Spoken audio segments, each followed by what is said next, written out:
Today, we're going to talk about Conor McGregor and should he go ahead and leave the UFC. Now, why do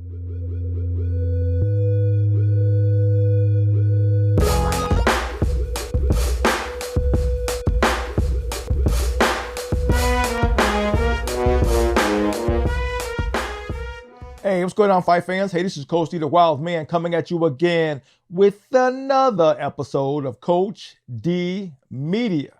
Now, you know I do with Coach D Media. I talk about all things combat sports related, from the highs to the lows. All right, let's go ahead and get back into it. Today, we're going to talk about Conor McGregor and should he go ahead and leave the UFC. Now, why do I say that? Right? Conor McGregor has been a fixture in the UFC for a long time. He's made tons of money. His fame has contributed to the UFC, right? So why am I talking about him leaving? Well, you know, he just did a movie with Roadhouse, which is the iconic, success is really entrenched in the underground. To have your name linked to Roadhouse, it's a pretty big thing. He would probably get more recognition for Roadhouse long term than he will ever do for the UFC. Right? Simply because Roadhouse is a worldwide phenomenon. All your casuals love Roadhouse. So if they pull this off and it's a success, it's going to put him in a whole nother category. But that's not just what it's all about, right? Here's where I'm going with this. How many of you fight fans remember a fighter by the name of Keith Jardine? Right? He was way back in the early UFCs, pretty decent fighter, had a little run, did pretty good, right? But one day he just disappeared. I mean, I'm pretty sure he got cut from the UFC, but, he was gone. You really never heard his name that much, right? But guess what? If you really were a fan of the UFC and you recognize his face, you saw him everywhere because he was really getting into movies, and he's actually pretty good at it. He's been in 22 movies that I was able to find on Google, right? And he's been in a lot of TV series, right? He's been in Godless, which is a great movie. He's been in Longmire, another good TV series, both TV series. Another good TV series, right? He's been in Midnight Texas, which I gotta go look and find him again, right? Another good series, right? And he's a writer now. He's writing for some of these series we just talked about, right? So he went from the UFC to be a success in the industry, in the movie and TV series industry, right? He didn't fall. He left the UFC, capitalized on it, and made it into something big. He's successful. Do I know how much his money is? No, I ain't look up that, but he's staying busy, right? He's not working at Starbucks. He's not working, as a greeter at Walmart, right? He don't have no woe is me story on freaking social media, right? He's doing TV series and movies on a regular basis. Oh yeah, and he was in Shot Callers. That's one of my favorites. You see what I'm saying? So with Conor McGregor doing such an iconic movie, if he pulls it off, right? He got even more options now.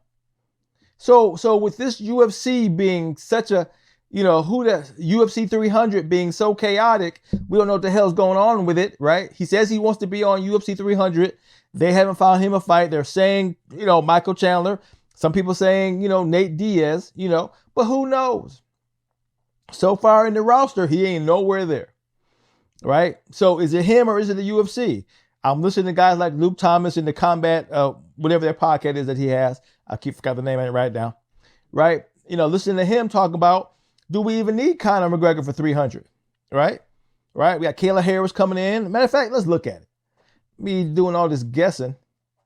Let me get to my daggone thing. All right. Let's look at freaking UFC 300, right? So, right, they got Bobby Green versus Jim Miller. Good fight, solid fight to have on any card, right? Jessica Andrade versus Marina Rodriguez, that was just made, and Dana White made that sound like that was going to be, hey, we got a big news, and it was that one. I was like, okay, all right, we really in trouble if you trying to sneak that as something we can't wait to see. You know what I'm saying? But like I said, outside of that, Holly Holmes was Kayla Harrison. You paint her as the next big thing coming to the UFC, right? Don't get me wrong, she's a great fighter, right? But like I said, the female division is not kicking ass. It's doing okay, but it ain't breaking records. You see what I'm saying? So you got that going on. Cody Garbrandt, yeah. Bo Nichols, You know what I'm saying? Aljamain Sterling got his own story he got to correct. Who else we got? Right? All the way up to there, Charles Oliveira versus Armand. That's going to be a good one. I ain't going to lie. That's going to be a good one. All right. Justin Gaethje versus Max Holloway for the BMFL, for the baddest motherfucker belt. Yeah, good fight, right? Then Wiley Zhang versus Jan, right? But like I said, this card ain't killing it. It ain't like, oh my God. It's good. It's good. It's solid, right? So Conor McGregor can't get on this card? Really? Because you don't want to negotiate with him. There's who is he going to fight? Who is he going to fight?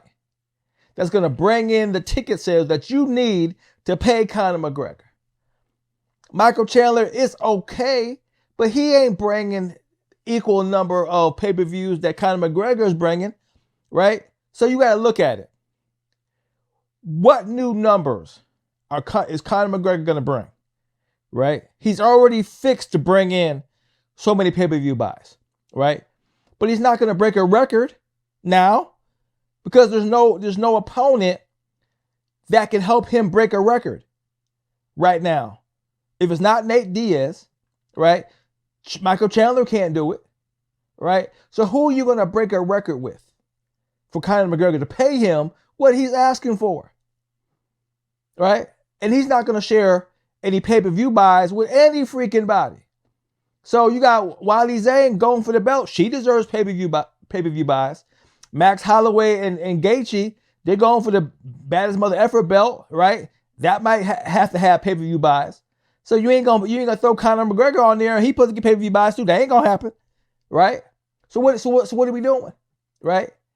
And even if we get past 300, what are we gonna do with them, right? There's no opposite star that's gonna bring in the money that he wants on a regular basis, right? He's reached the ceiling of what you can pay him because the cards can't hold up. There's not enough stars. There's no both sides bringing high number pay-per-views. That ain't happening. It's just him. Who else is bringing in pay-per-views?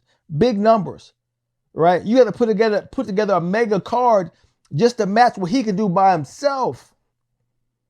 So who are you bringing? What are you going to do with him, right?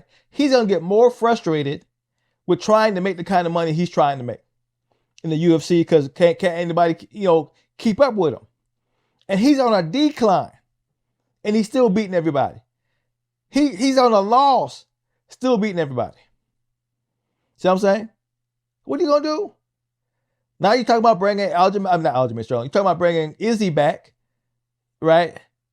The baby fight DDP to kind of save the card, right? DDP just came off a fight. Now you got to throw him right back in to kind of save a card. That's garbage.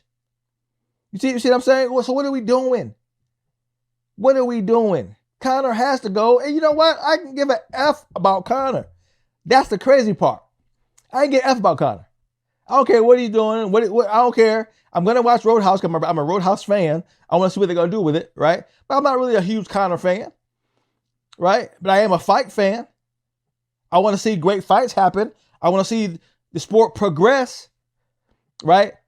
Having Conor McGregor kind of stay in limbo does nothing. Either he's going to fight or he's not going to fight. See what I'm saying? Right? It's time for him to go. But you're going to hold him hostage because you don't want him to go because if he goes, you're screwed. Ain't no more stars after Conor. And once Conor goes, that's it for stars.